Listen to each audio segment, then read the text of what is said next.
And here we are at the first episode of 39 Drunken Disorderlies. What's up, everybody? Yeah, there's so many people hot response here. from that. The hot studio crowd, audience is feeling it tonight. Yes. Thank you, Bob, for coming this evening. Good night. That's what we're here for, right? So, 39 Drunken Disorderlies. You want to begin, Trevor? What is it? This is Trev. I'm Lars. This is Bob, a.k.a. Big Bob, a.k.a. Robert Malcolm II. Michael Malcolm II. I'm one of those guys. I have 3 first names. It's okay. Wait, I thought it was... Robert Michael Malcolm II. Oh, okay. Wow. Named after my I'm uncle. going to write that down, actually. And what is it? What do you mean, Drunken Disorderlies? Or Yeah, how did this all come Disorderlies? about? This is a little, this episode is kind of origin story. Then we're going to roll into the first episode of the debauchery. I think I remember how this idea first crossed the table, anyway. From my point of view, we guys met doing a little theatrical production. It was a lot of fun. Princess The Princess Bride, that's right. We'll do a shout. We'll do a Princess shout out because that was a lot of fun. Guess who he played? Huh? Any guesses? Any guesses? Come on now, we all know that. You guys can talk. Midget. That's right, absolutely. Exactly. I do that part very, very well. Very, very well. I actually had him for the bride, but... Fezzik. You should see me in Pumps. Giants, It's right? unbelievable. But that's right. Right. Silly. That is right. But we also went out as friends after the shows, as people in theater and in movies and whatever do, and we got pretty toasted. No, yeah, absolutely. And then you taught us a few things. But then I was like, okay, so look, I can show you some stuff from my world, because I work in the late night entertainment industry, and we went out and got pretty trashed. And you guys are sort of surprised that the stories I were telling you were, not only plausible but most likely true. They're ridiculous. You're a mythical creature to me. You're a man, a myth, and a legend. And what we didn't notice too was other people around the city knew you. Like we would talk you up for the next few months to people, and Bob, yeah, Big Bob, he used to bounce down in College Street or whatever, like infamous. Yeah, 20 years working in the bars, and it's crazy. I don't know the people who know me nearly as well as they know me. It's one of those insane things. Like you meet 5,000 or 6,000 people a weekend, right? For 20 years. And so you'll go to a restaurant you've never been to before, and someone's like, oh, it's Big Bob, he's here. And I'm like, what? Yeah, hi, how's it going? I met you at this bar, you were great, everything's great. I'm like, oh, yeah. Because how many fucking giants do people know? What are your There's only dimensions? one giant in people's life, Well, right? I'm 6'11", and I weigh about, I guess, 4'10". That's a solid, that's a meaty 4'10". Yeah. 6'11". So you remember that. So we meet. So Trev and I meet you, and you start telling us these fucking crazy stories. And the moment I remember, you were telling the story where you were in front of the judge, and the judge made that first statement, and we heard those words, 39 Drunken Disorderlies, and we're like, this has to be a show. First we thought movie, and then we were like, no, this needs to be a series to pull these off.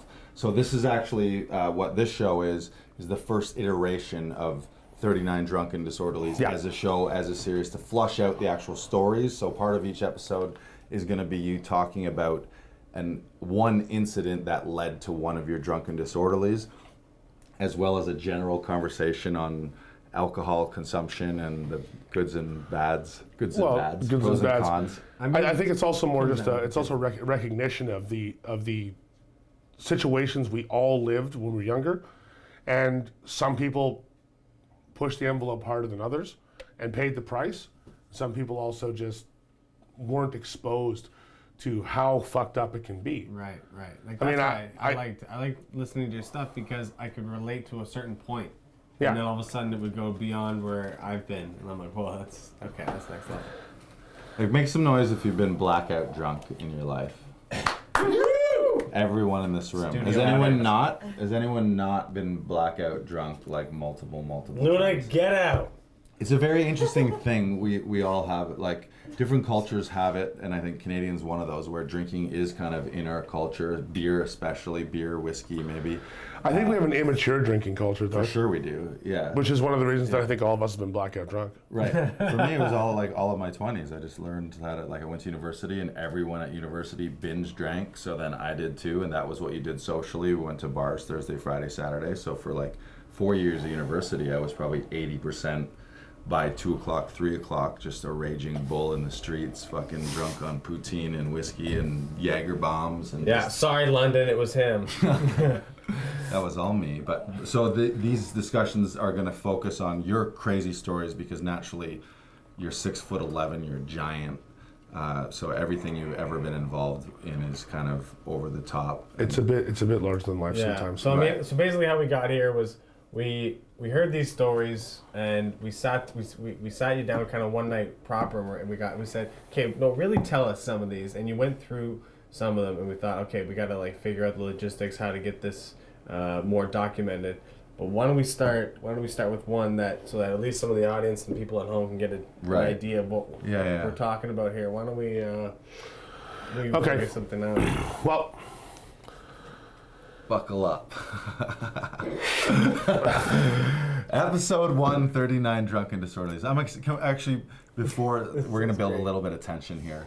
The indelible moment etched in my head right now is that moment. It was behind the Redwood Theater where you told us you were in front of the judge. You were in front of the judge, and the judge looked at you and said, "Bob."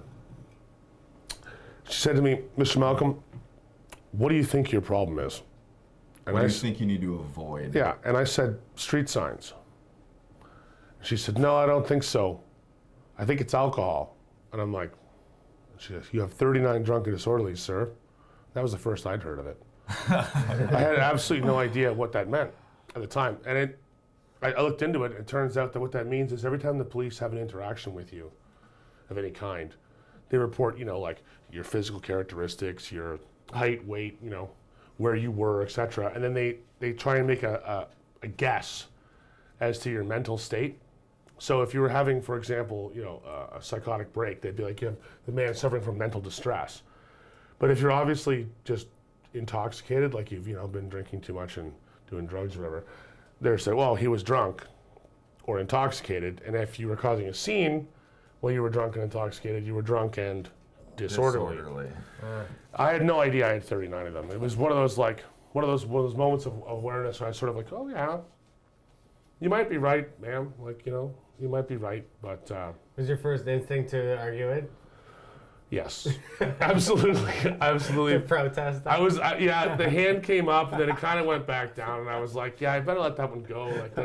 I'm already in over my head here. I'm just going to let it ride. Yeah, that's great. We've been joined by our producer here, Looney, is a late addition to the story. So she also doubles as security, too. Right. So you'll hear it if anybody shows up. So we heard, holy shit, you've had 39 Drunk and Disorderlies. We met you, and then now we're here today to hear the first episode of that. Your very first Drunk and Disorderly as an 18-year-old. Is that correct? Yeah, that's right. All right. So I was at a house party. I used to play in a punk band.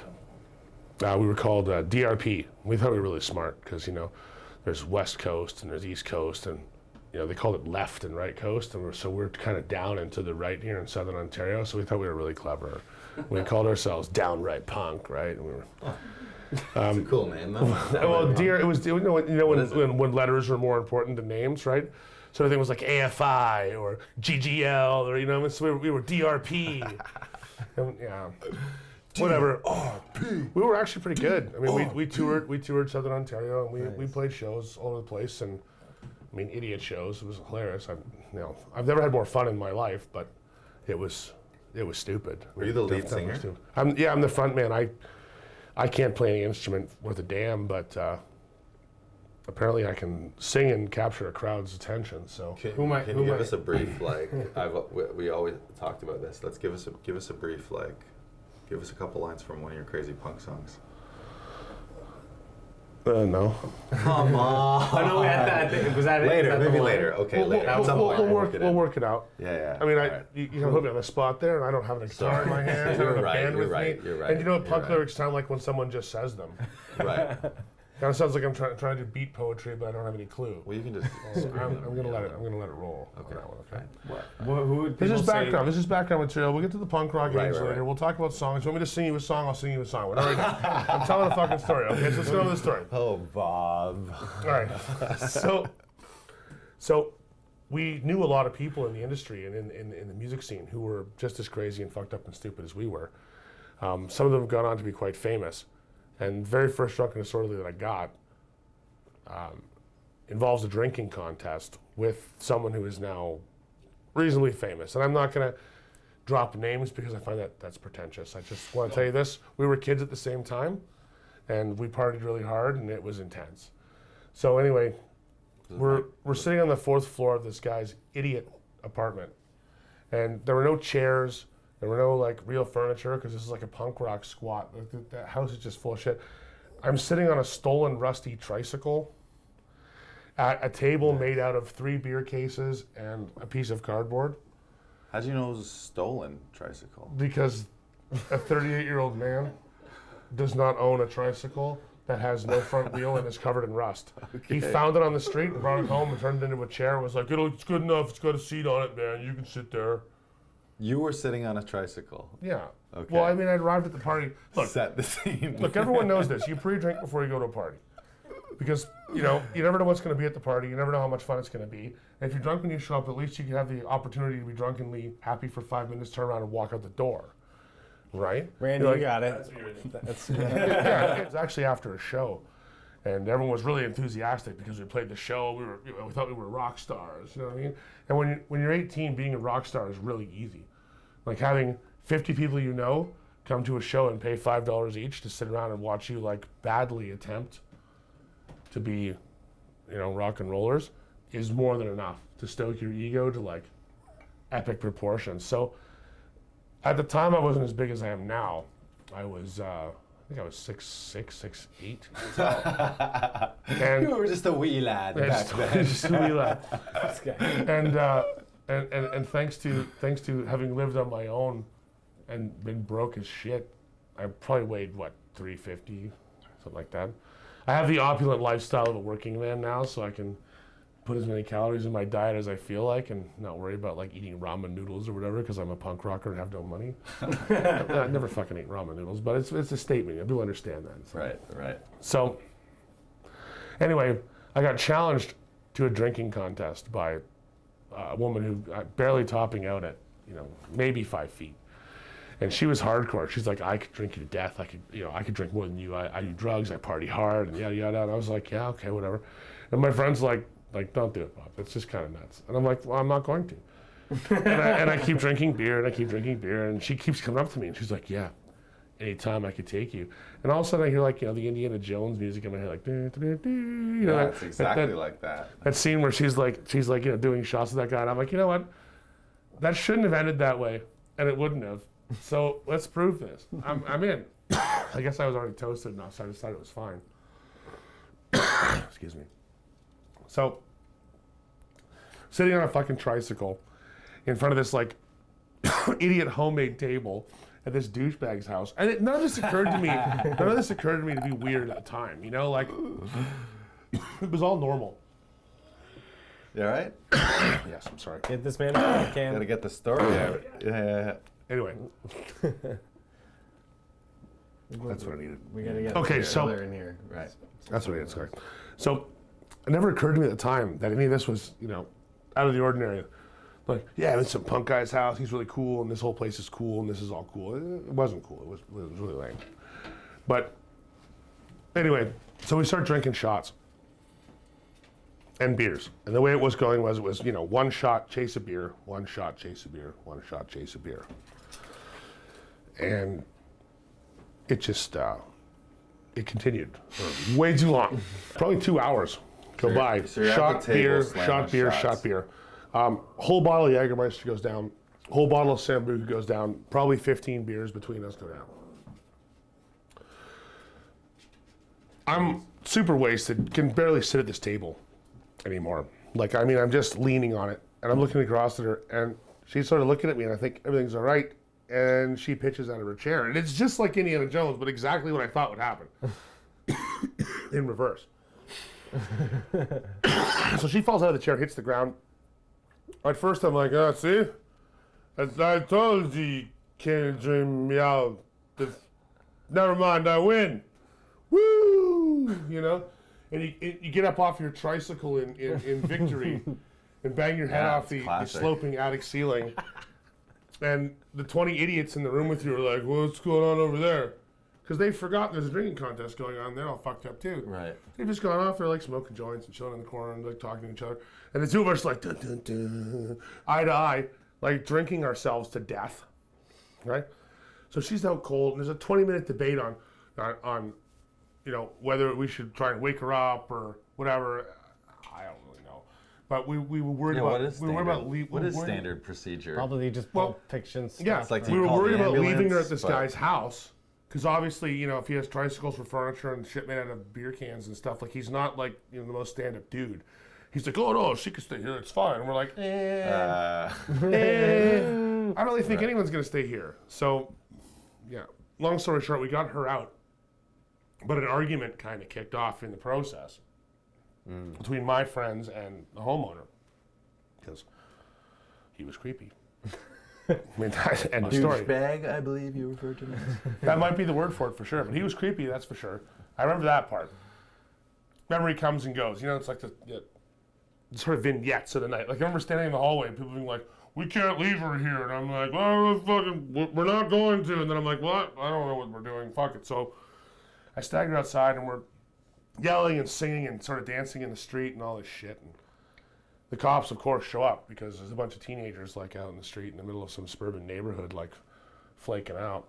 And it was near like Pape and Danforth, so it's like really like right. I mean, it's just a strip of houses, and there's, you know, a lot of families and stuff like sleeping. It's 4 a.m. and there's people outside like no shirts on, yelling at each other like, "Woo, fuck yeah, fuck up," you know. And, so And one of those people was you. and one of them was me, and I was yelling louder than most. I'm in the middle of the road, like cars are going by. I'm like, ah, because What you kind know, of shit would you be yelling? to be honest, nothing sensical. I mean, you're not at that point, words are important. You see a car and you're like, "I'm man," and make like man roaring noises, you know, shit like that. My friend, I mean, says that when the cops arrived, I started asking them to use his magnetic mines on them. I mean, I've been playing some Solid Snake. You know, like What? fucking Metal Gear Back Solid. up there. Back up. I started. Well, the cops came. I started flipping out. Speaking of cops, that was a good time. The cops came. Yeah, the cops came. I started flipping out, and I told my buddy Tyler, I'm like, "Tyler, use your magnetic mines on them. Your magnetic mines." And Tyler's like, sorry, pal, fresh out, like, and I was like, you know what I mean, like, it's like I'll be over here. like Goldeneye styles, right? I wanted to, in my mind, I wanted to throw little like sticky mines onto their cars and blow them up so I can run away, right? Like, I thought that was great. I'm like, that's perfect. Glad that was just in your mind. Yeah. Well, yeah, of course, we're idiot kids. We had no access to, you know, Actual minds. actual mines, which is probably really for the best. Yeah. Yeah, that's definitely, yeah. But anyway, the cops arrived, and they showed up, you know, kind of aggressively, and that was fine for a minute or two. Until the one cop decided he had to handcuff me because I was way out of control. And I'm like, "I don't want to be handcuffed." And of course, obviously, right? Because I don't want to be. No one does. It's kind of, you know, well, circumstances notwithstanding. But he didn't handcuff me, his partner did. And she was smaller. Everyone's smaller, but I mean, she was smaller.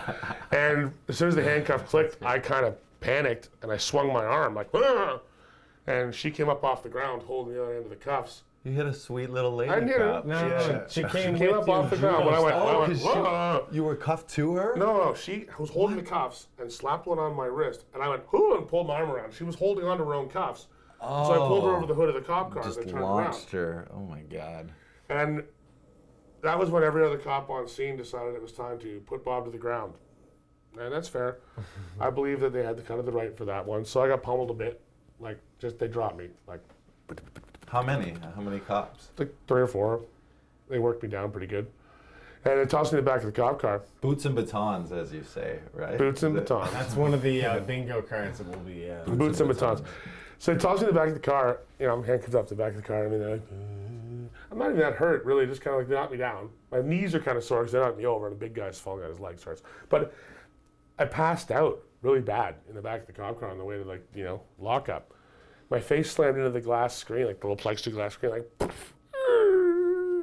and I have sleep apnea, and I'm kind of a big dude, so the cops couldn't tell if I was breathing. Really shallow breath, and they couldn't find a pulse because I'm a fat dude. So They thought they'd killed me and kind of panicked and drove me straight to the hospital instead of to the lockup. The And that's- plot thickens. And that's where the story should end, but it doesn't. Sadly, it doesn't. Again, one of the things about being a giant is there's, the best example of this is the liquor licensing laws for serving people. It goes to 6'6" and 350 pounds. That's where the smart serve test stops. And there is no way for anyone beyond that to be judged as, how much they can drink or how fucked up they are. They've never just done it in the studies. They do not know. You're above the litmus Right. test. Yeah.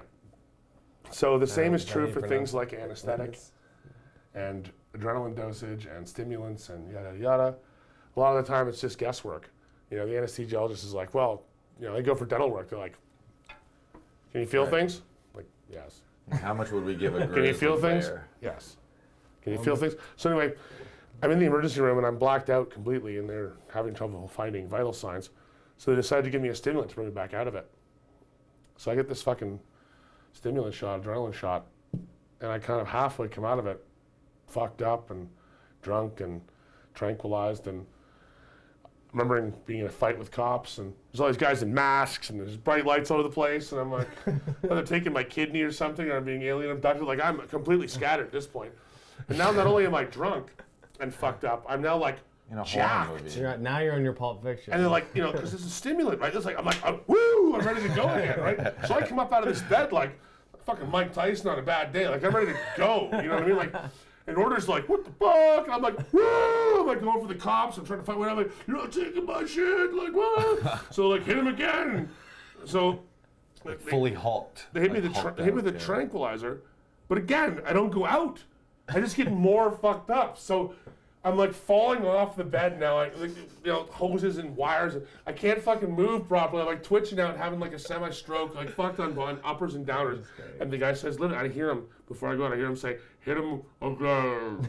And I'm like, "Use it fun." And You're like, yeah, exactly. It's karate darts. Exactly. Exactly. His new Jim Carrey So moment. I wake up in the morning, and I have no recollection of really how I got there at first. It sort of begins to drift back, and I'm like, oh no, this could be really bad. And the curtain opens. There's this big orderly, a doctor, and a cop. And the orderly's there, like ready to jump on the bed and pin me back down in case I'm like in fight mode still. And the doctor's got a syringe on a tray, like ready to go. And the cop's like standing there looking at me, and I'm like, creeping. so I'm looking at them, Start I'm of like, the joke right so, there. so the doctor says, how are you feeling, Mr. Malcolm? And my first thought was, where are my pants? Like, why did you take my pants?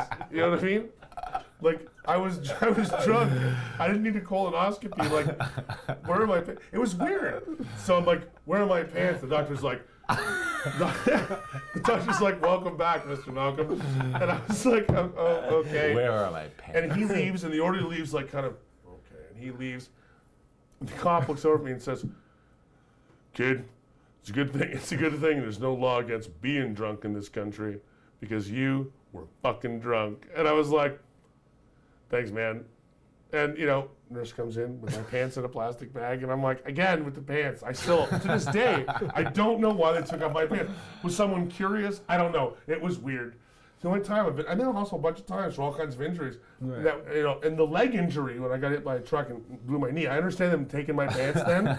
But like I showed up drunk and they just, I still have my shirt on. Oh, that's funny. I think But it's they just just- a smart, like, security disabling thing to do. Yeah, You take we're gonna someone's steal your pants. No one's pants. gonna run. I'm with not gonna you. run a mile. That's the but thing. I it's guess you're just crazy like- enough, you're still gonna run. Yeah. But anyway, that was for sure my first drunken disorder. What did you pick yourself up after that, or what? I went home. I took the bus home. I didn't know where I That's was. what you do. You I just walked, leave to I walked out of the hospital and I was still hospital. like really kind of tranced out, and I called my roommate and I'm like, where is, I told him the name of the hospital I'm standing in front of. He's like, it's not too far away from us. Just get on the bus going south. I'm like, yep. Took me 45 minutes to figure out where south was. Because I just stood on the corner like looking back and forth left and right like. Amazing. Anyway. Well, cheers Wow. to Drunk and Disorderly #1. That's the first of many tall That tales, is as the they first say. of many tales. Thank you for tuning in and sitting in for that first level of debauchery. Also, hit us up at 39DD Show on Instagram. All On the social media Instagram, platforms. 39DD Show. And stay tuned for the next episode where we hear about another crazy fucking story that you've been involved in. We'll be seeing you.